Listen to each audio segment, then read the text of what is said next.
Hi, everyone, and welcome back to another episode of Let's Talk More on Monday. I am your podcast host, Chloe, and today we are continuing our issue 11 Women Who Contributor Chat series. So I get to sit down with the contributors or the women featured in our magazines, and we figure out the stories behind the stories, the inspiration, and we dig into what the article's really all about. So today I get to sit down with three amazing women in the Indianapolis area to talk about the piece Choosing Indy in issue 11, Women Who. And if you haven't picked up your issue yet, you definitely should because there's only so many of them. So make sure to place your order. But we're going to talk about their piece Choosing Indy and what it means to be an Indyfluencer. But first, I want to turn the mic over to them and have them all introduce themselves. So welcome to the podcast. Thank you so much for joining us. We'll start with Alli. Let us know who you are and what you do. Yeah, thanks so much for having us, Chloe. My name is Alli Donovan. I am the Content and Community Marketing Manager at the Indy Chamber, where I manage the Life in Indy initiative. So we will get more into that. But yeah, very excited to be here, and thank you so much for having us. Yeah, thank you for being here. How about you, Alana? Hi, I'm Alana McConnell. I'm one of the Indy influencers for Life in Indy. I'm currently working on a brand that will be launching next year, but in the meantime, I'm a stay-at-home mom, so excited to contribute to the podcast. Chloe, thanks for having us on. Yeah, thank you so much. And last but not least, Kylie. Yeah, Alana, I will have to hear more about that. That sounds so Right. exciting. Hi, everybody. I'm Kylie Stine. I am a Senior Associate of Internal Communications at Eli Lilly. I have been an Indyfluencer for, I think, just over 2 years now. So excited to be here. Thanks, Allie, for grabbing me and Chloe for hosting us. Yeah, I'm so excited to get to talk about this because I love this idea. And for those of you that haven't read the article or don't know the inspiration, and I'll obviously let you guys talk, more to this, but as an outsider, you are welcoming people to a new city or helping them discover the great things about the city that they've lived in already for a while and how to take advantage of it, where to plug in, find your community. So I think that's such a great idea, and it's so important, especially now, to get plugged into your community and to engage with the people around you and figure out how you can become a part of community life. So I'm really excited to have you guys share your experiences. But my first question for you guys is what being an influencer is all about. What does it look like? What's your goal? So I'll turn it back over to you. You guys can answer that question. Yeah, I can actually start. So I'll kind of just talk about what Life in Indy is all about, and then kind of let Kylie and Alana elaborate on their experience as an Indyfluencer. But Life in Indy, like you said, Chloe, is just it's all about being a resource and the go-to spot for content around living in Indy. And that's not just Indianapolis, but it is the Indy region. So that is the 10 counties that make up central Indiana. So we're very excited to not only talk about the great things downtown, but out in the suburbs and the rural communities too. And so that requires a lot of different voices and a lot of different experiences to talk about that. So that's kind of where the Indyfluencers come into play. But as far as Life in Indy, we are all about talent attraction and retention. So we want people to not only find a home here in the Indy region, but we want them to find a belonging. And so that's where meeting an Indyfluencer comes into play, because this is what I like to tell people is like, imagine not knowing anything about a new city and you're trying to move there for the first time and you have no idea who to even talk to. That's where Indyfluencers were created. So Lauren Kinney, who is also a contributor on this piece, her and my boss, Joe Pellman, were drivers behind this initiative when it first started in 2020, 2021. And yeah, they've built a network of 40 people, which I continue to manage. And so, yeah, I was an Indyfluencer for a couple of years before taking this role at the Indy Chamber. And it's a wonderful piece to play in the community and volunteer your time to talk to new people. So I'll let Kylie and Alana elaborate on their stories and experience as well. Yeah. So something I love about the Indyfluencer network is that we're all different and we all have different backgrounds, career paths. We're all in different stages of career. We all have different interests. but we all have this shared love for the city of Indianapolis, the city we call home. Yeah. And none of us are like sitting on that information or keeping it a secret. We're passionate about sharing that love for Indy with others. So whether we're doing that through writing articles or with meeting with new residents and helping share resources and connect them to different organizations in the city that they might enjoy, all of us just have that shared love for our city. Yeah, I'm a transplant to Indianapolis, and so I moved here almost 10 years ago.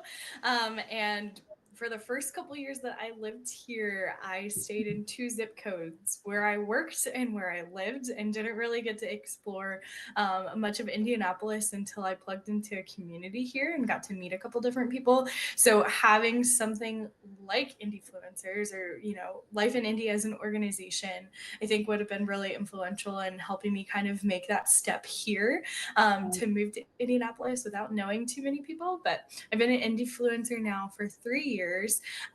And one of my favorite experiences, one of the ladies that I got to connect with, she was moving from California, was moving up to Westfield, and we stayed in contact even after she moved. And it ended up being by happenstance. We never really talked about where exactly she was living, but my husband and I built our house last year, and in the building process, we're staying in our house, and she happened to be walking her dog, and she was like, "No way, you live in the same neighborhood." And so Abby lives down the street from me, and so it's really cool to see those like connections that can happen, via the phone or email, can turn into your real life down the street community in your village that's here. So it's one of the things that kind of edifies the experience and keeps me here, and gives me a heart for Indy.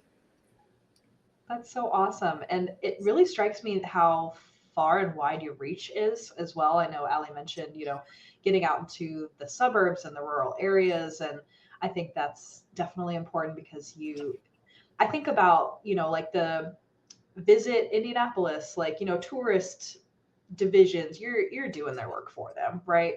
And it seems like you're really allowing for a wide reach of people to invite into the city.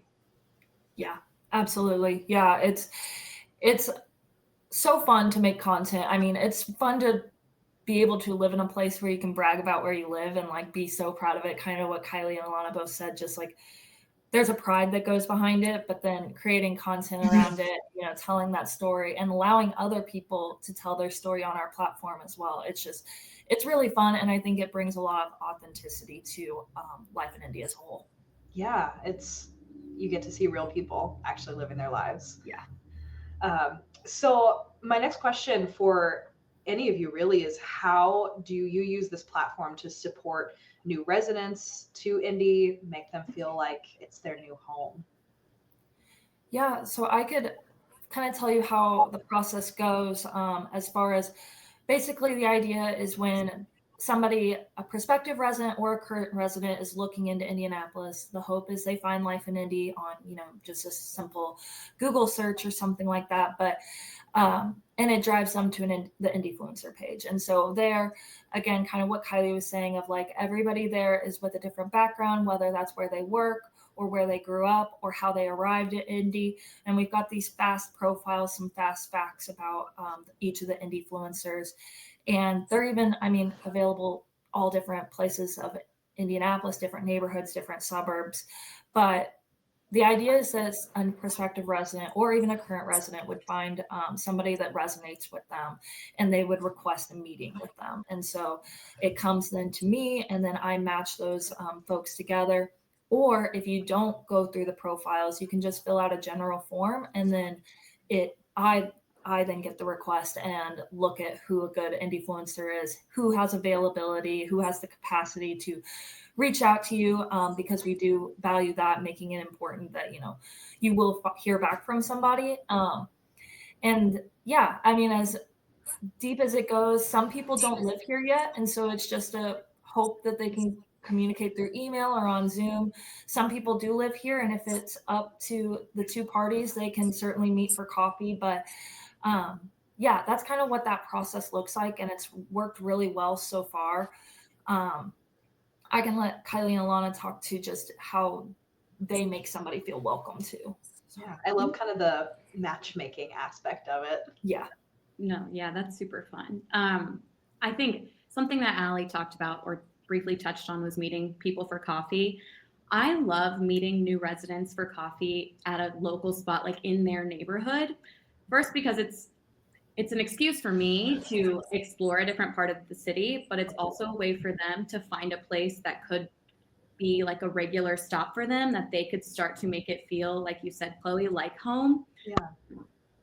When I graduated from college, I went to Butler. I had already lived in Indianapolis. I wanted to stay here, but it didn't feel like my community as much because I stopped seeing the people that I saw regularly. And my routine was different than what had been my routine for the past 4 years. So, in these conversations, something that's kind of come up is establishing a sort of routine where you might see familiar faces each week. So, whether that's your place of worship or a coffee shop or a workout class, or I've been going to the Jazz Kitchen on Thursdays for Latin dancing. And like, oh, it's so fun. It's like an activity of mine that I love. But just finding like the same kind of thing you can do in the same area at the same time each week, you start to feel less like you're this individual in this pool of strangers, and you're more of a part of a community where you start to recognize names and people and faces. So it helps somewhere feel more like home. Yeah.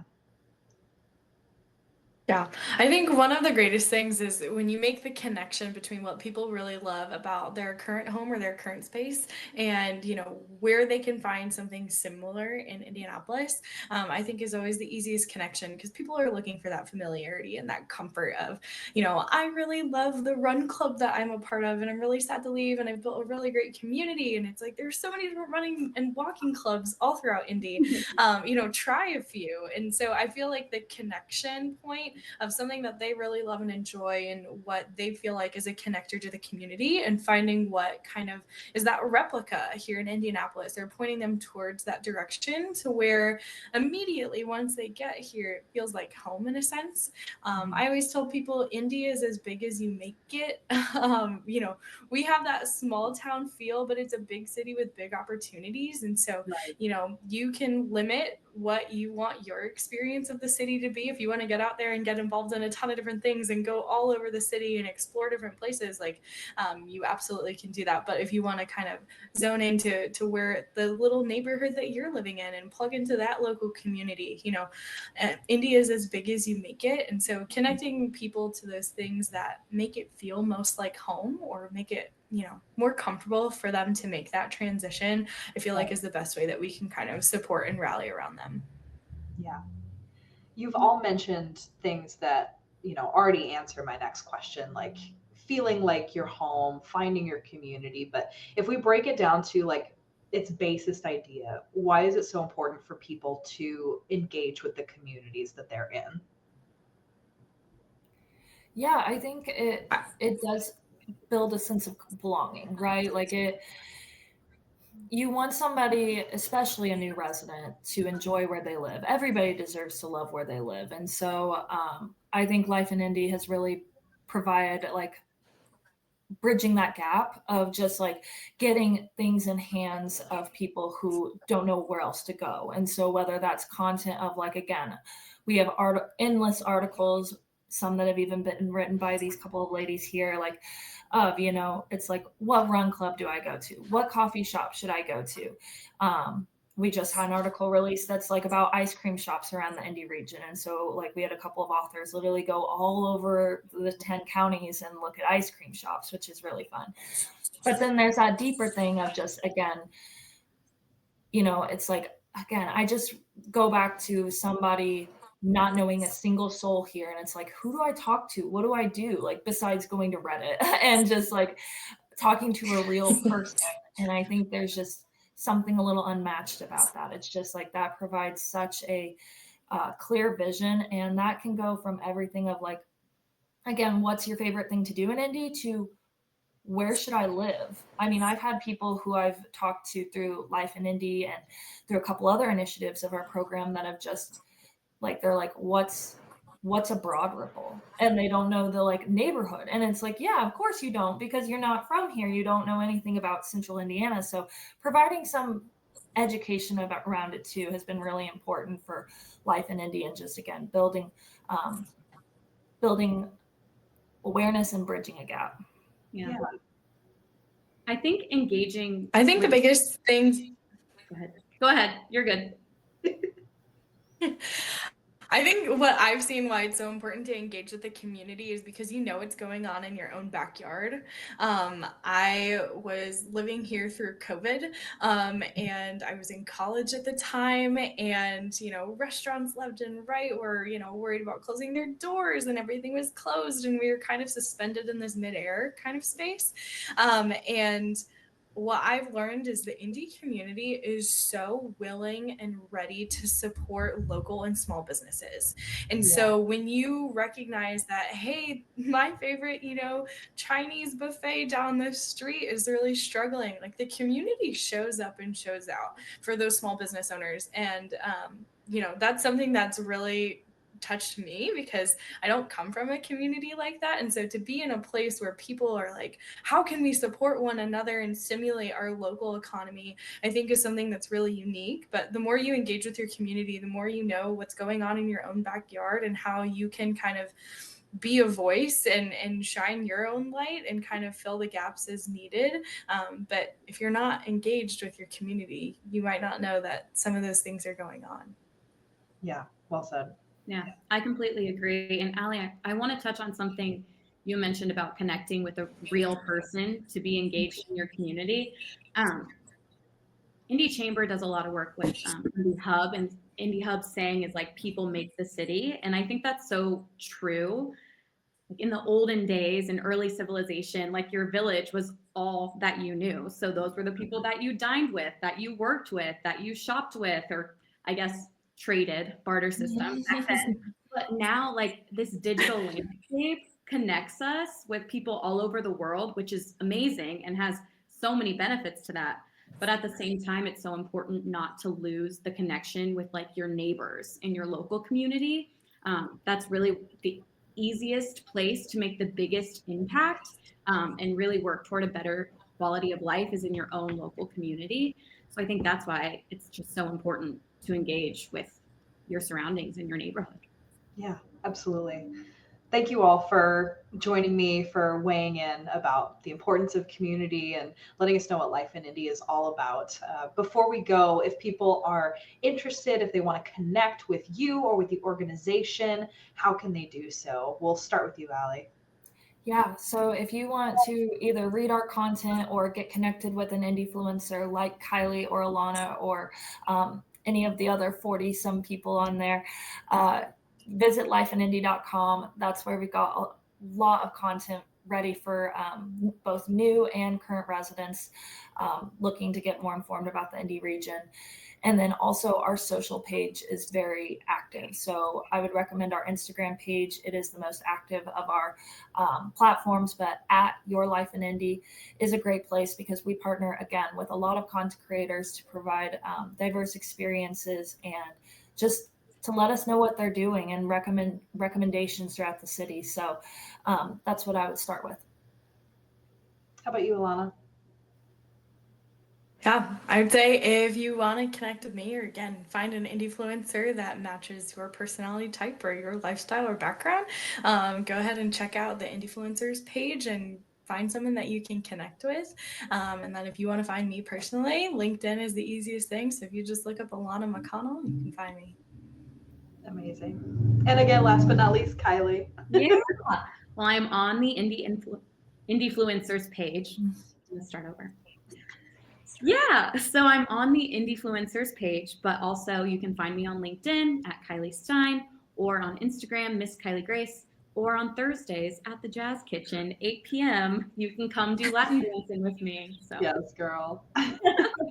I love it so much. Well, thank you all so much for joining me. If you're listening to this, make sure to check out issue 11, Women Who, and read the piece Choosing Indy for more insight into what this is all about. And we'll see you next week when we are talking to some more contributors from issue 11, but also make sure to come and join us over on Patreon where we're going to dig deeper with Alli, Alana, and Kylie about some other things that you may want to be privy to. So hopefully you'll join us over there and we'll see you next week, guys. Bye.